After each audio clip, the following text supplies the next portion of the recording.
Hi, I'm going to run through the explanation of how we use the H3 profiling tool.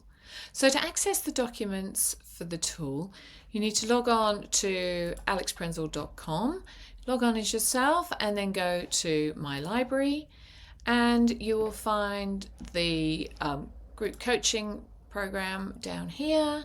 Go to week 1 intake calls, then down to the bottom where we have details, notes and resources. You go into resources, you'll find the 4 documents here. So the first document we're going to look at is a description of the profiling system. So I'll just run through that so you understand what it is. So the profiling system has 3 dimensions to it: the heart, the hand, and the head. So this is how we feel about things, how we relate to people, which is the heart emotional aspect.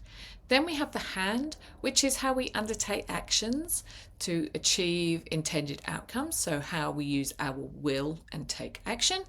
And then we have the head dimension, which is how we think and communicate about things. This encompasses our sort of psychology, how we think, how we act, and how we feel. And so in each of those 3 dimensions, we have a possible 4 types or 4 quadrants. So in the heart, you could be an optimist, an observer, a realist or a pragmatist. In the hand, a supporter, entrepreneur, executive or motivator. And in the head, a rationalist, idealist, analyst or dreamer. So when we get our profile, we'll have a primary quality within each of these. So you could be an optimist, supporter, rationalist, for example. And then we have descriptions of how those people tend to think, act, and feel, and how that shows up for them. And the interesting thing about it is we look at it and we also look at how does that play out both positively, because each of them has positive aspects, and how does it hold you back, and how might it play out in patterns of behavior that are less positive for you. And then we use that as we move through the coaching course to look at how can we release some of those things that are holding you back and allow you to play to your strengths. You may have a secondary profile as we go through. You might think that I'm bit of this and a bit of that, and that's perfectly fine as well, because the way that it's structured, it is and the way that as we develop and grow as adults, we become, if we do work on ourselves, if we are open, we can have a bit of each part of it, and that is that we can take the strengths of each of the quadrants and start to apply them.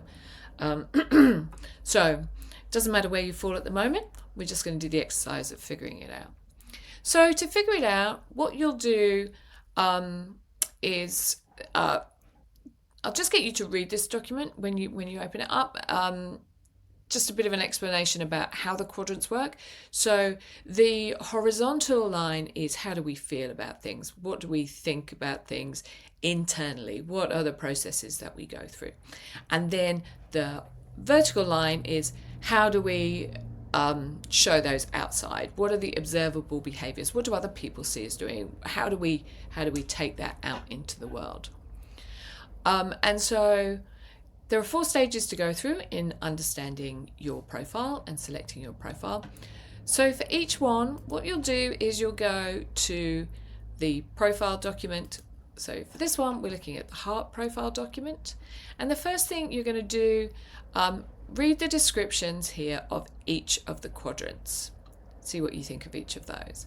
And then here we've got a bit more detail. So part 1 is to go through each of these descriptions, the bold sections of each description. So here we've got relationship optimists have an extroverted, open, highly sociable relationship style. Then we have this bold section at the bottom. Their highest relationship value is having open, friendly, optimistic interactions and communications with others in their personal and workplace life. So read that and think, does that resonate with me? Then move on to the next one, relationship observers. Read that, see how that resonates.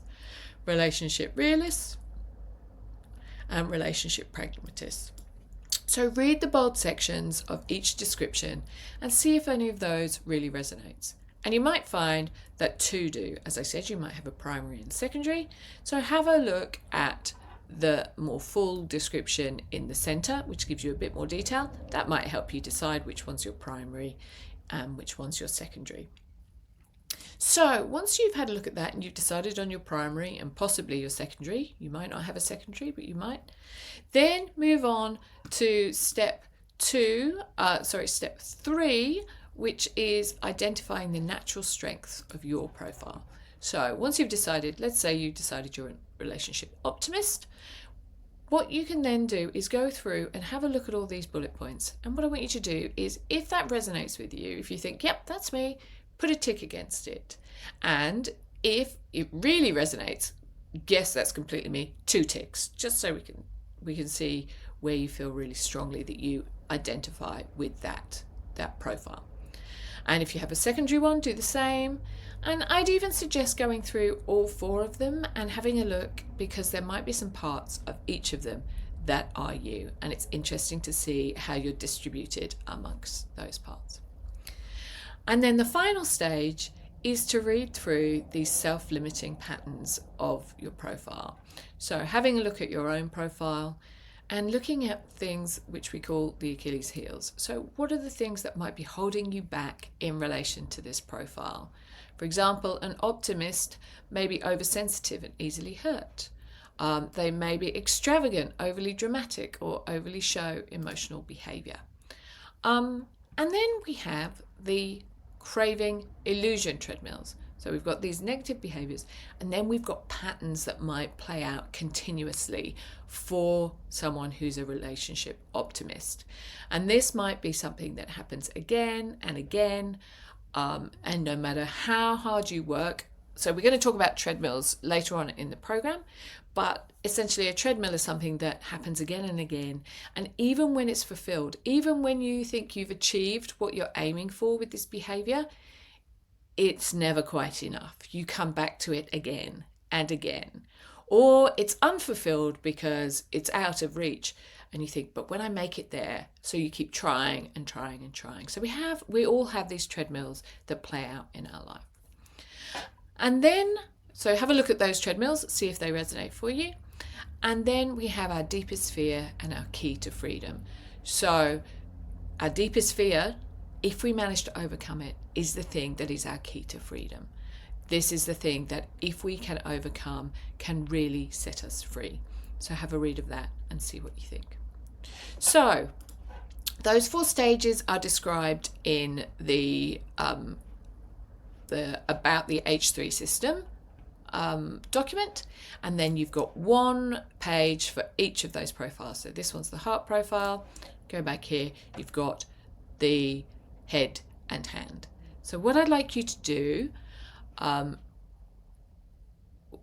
timing for this will be after we've had our first group session.